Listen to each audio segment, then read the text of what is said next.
Hey, my brothers and sisters in Christ, it is Sharon, and I'm back with you on how I study and understand my Bible. Yes, you know I'm alone in my room. I am empty, prayed up, ready to receive what the Lord has in store for me. Now, you know, me and my routine, everything and everybody is outside the door. They don't get to come in here. It's just God, myself, my Bible, and my notes.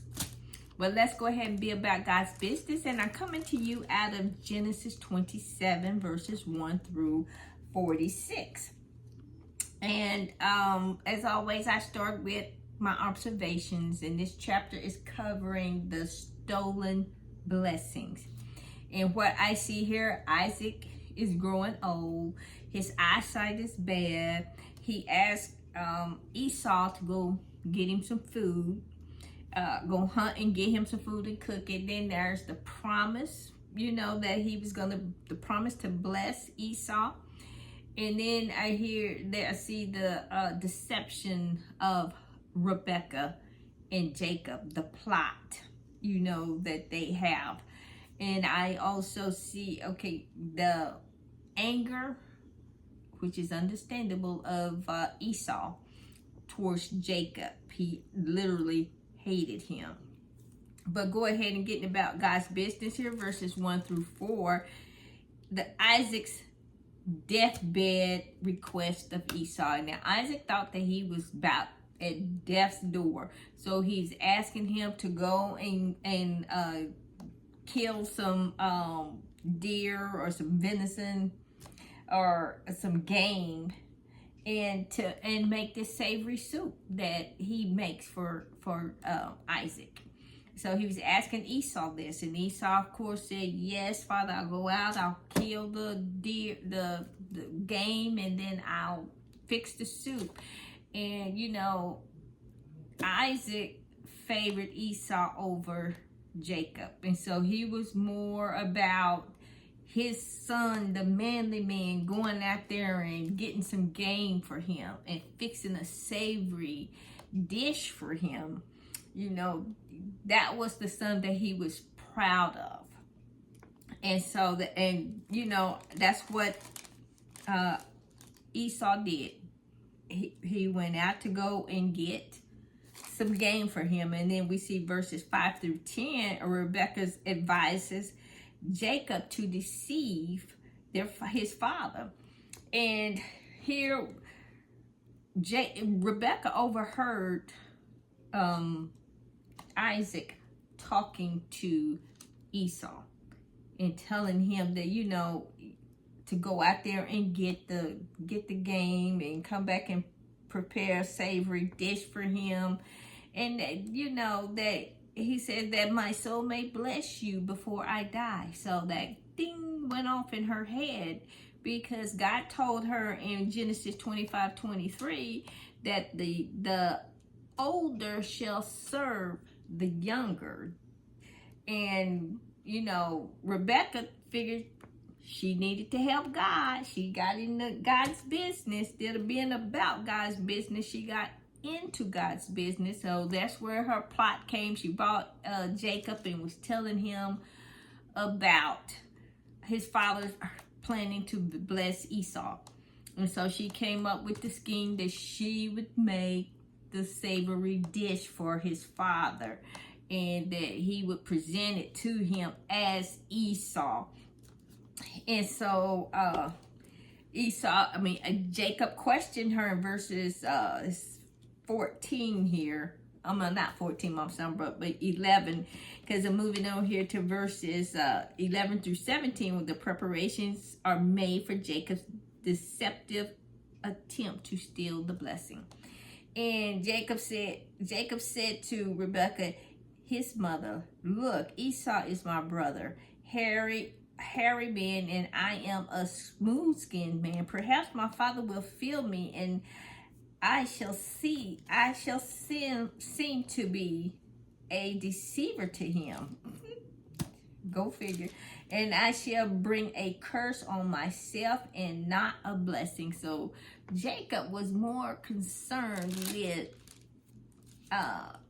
what would happen if the deception didn't work. You know, that's what his concern was. What's going to happen to me?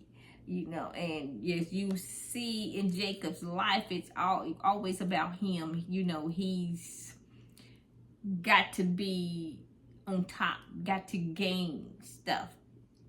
But anyway, moving on here. Jacob, what goes along with Rebecca's plan here, and they cover him or dress him in Esau's clothing here, verses 18 through 26 here. And you know, it's sometimes, you know, it's hard for a person to discern a lie, because the liar tells the lie so well that, you know, we think, oh, he's telling the truth, he's telling the truth. Our politicians are a great example of this. I think that's a requirement to be a politician, is to be deceptive and tell a lie so well, you know, it's unrecognizable as a lie. They think it's truth, or we will think it's truth. But that's just how the enemy works with this deception that he does. But anyway, Rebecca goes and she plots, and she, you know, gets all the kinks ironed out. She cooks the meal, prepares it the way Isaac likes. She dresses Jacob in Esau's clothes and cover him with hair, just in case, you know, he questions him about who he is. And then in verses 27 through 28. Well, no, I'm going to go back to verses, I'm still in verse 18 through 26. You know, Jacob and Rebecca's plan is still in full swing here. And here, verse 18, you know, when Jacob is bringing that soup in to his father, Isaac. And so Isaac, it says, verse 18 says, so he went to his father and said, my father. And he said, here I am. Who are you, my son? He was questioning right there. He questioned him. And Jacob said to him, I am Esau, your firstborn. I have done just as you told me. Please arise, sit and eat my game, and your soul may bless me. And so he goes in with this deception full force. And Isaac questions him in verse 20. He says, but Isaac said to his son, how is it that you have found it so quickly, my son? And he said, because the Lord your God brought it to me. So he involves God into this deception here. You don't hesitate to give. He's giving God credit. God brought it to me, you know, and God had nothing to do with that and stuff. So, but verse 27 through 29, the blessings is given to Jacob in 27 through 29 here, and that's what you can read those. It says, now therefore may God give you of the dew of the heavens, of the fatness of the earth, and the plenty of the grain and the wine, and let people serve you, and nations bow down to you, and be master over your brethren, and let your mother's sons bow down to you. Let your mother's sons bow down to you. Cursed be everyone who curses you, and blessed be those who bless you. And then that goes back to the Abrahamic covenant with God, when God said, cursed are those who curse you, and blessed are those who curse you. And so this same blessing Isaac is given to Jacob. And so in verse 30 here, you know, here comes Esau coming in with his game, with from hunting, and he goes and he prepares the savory food and stuff to him. And let me go back to verses 20 through 27 here. I counted, it was 2 lies and the deception. That's what it was when Jacob says, because the Lord your God brought it to me quickly. A deception, Isaac says, your voice doesn't sound like Esau's. And he said, I am Esau. I am, and I've done what you had me to do. That's where he noticed that his father did not recognize him, and so he let him feel the hairiness on the arms and the smelling, and they did the whole thing here. And then Isaac is saying, you really are my son. And the second line, I am. Here, yes, I am your son. So I'm going to go back to my other previous verses here, where Esau discovers the deception here in verses 30 through 38, which he was, rightly upset, angry. It's so much so that he hated Jacob for doing this, because Jacob then took everything from him. But Esau, on the other hand, he was a fleshly man, wanted things in the flesh, stuff that he could see and touch and feel, and not a promise in living by faith. That would be his issue that he, between him and Jacob there. And then just moving on here to verses, that's the last verse here, 38. It says, and Esau said to his father, have you only one blessing, my father? Bless me also, O my father. And Esau lifted up his voice and wept. And Then Isaac, his father, answered to him and said, and this is the blessing that he spoke over Esau.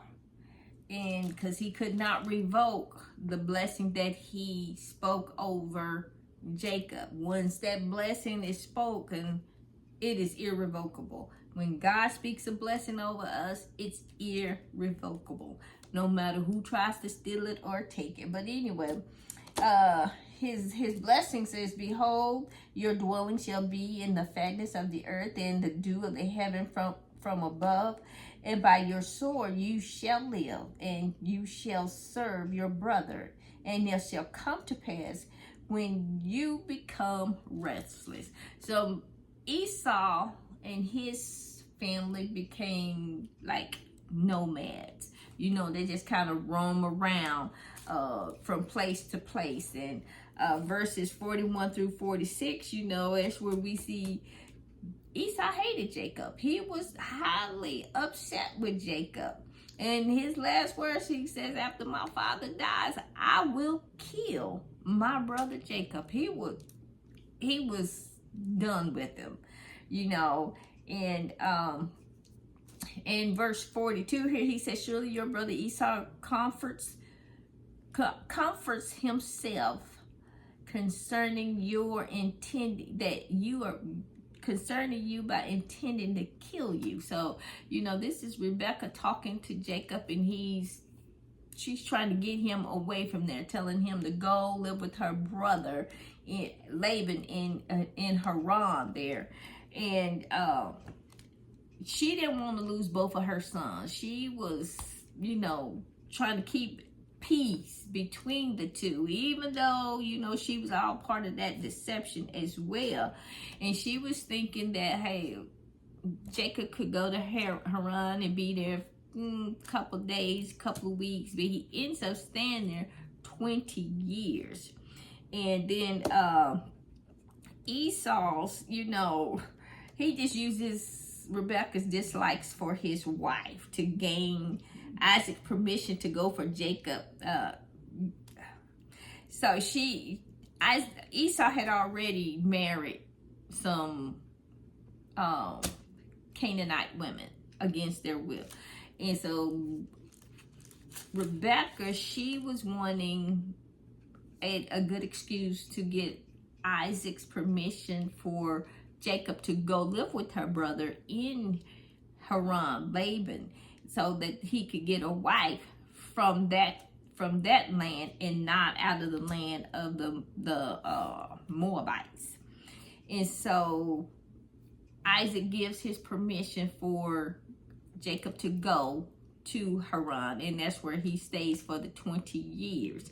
And so in chapter 28 here, that story will pick up with Jacob. It'll be Jacob's story.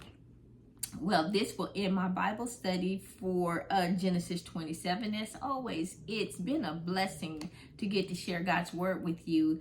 And remember to hit the like and subscribe button. You be blessed and be safe and have a blessed and wonderful day.